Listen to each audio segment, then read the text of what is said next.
তো hello everyone, আশা করি সবাই ভালো আছেন। আমি ভালো আছি আলহামদুলিল্লাহ। তো আজকে সকাল ঘুম থেকে উঠছি। ঘুম থেকে ওঠার পর চিন্তা করলাম জিমে যাবো, চিন্তা করতেছি। অনেকক্ষণ চিন্তা করার পর হঠাৎ 12টার দিকে মাইন্ডে আসলো যে ভালো লাগতেছে না, দেখি আজকে জিমে না যাই আর ইয়ে করি, আজকে সাদা পাথর চলে যাই। আমাদের সিলেট থেকে মোটামুটি তেমন দূর না, আবার তোমার কাছেও না। দূরত্বটা হচ্ছে গিয়ে সিলেট থেকে আমাদের 40 কিলোমিটার সাদা পাথর জার্নিটা।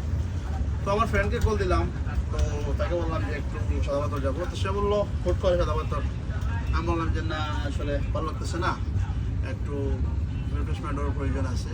আর সকাল থেকে ঘুম থেকে উঠতে ভালো লাগতেছে না, এই জিমে যাবো, এই একটু উঠতে যাবো, এই চিন্তা করতেছি।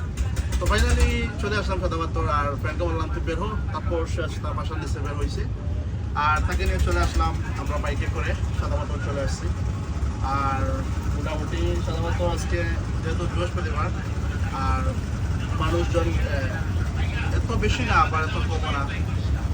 আর আমরা আসছি, আর আমরা স্পটে যাবো না, সাদা পাথরের যে মেন স্পট আছে ওই জায়গায় যাবো না, আমরা মোটামুটি আসছি। আর এই যে দেখেন অনেকগুলা নৌকা আছে, আর নৌকা নিতে চাইলে ওখান থেকে আসলে অনেকগুলা সিস্টেম আছে, ওগুলা মেনটেন করে নৌকা নিতে হয়। তো যাই হোক,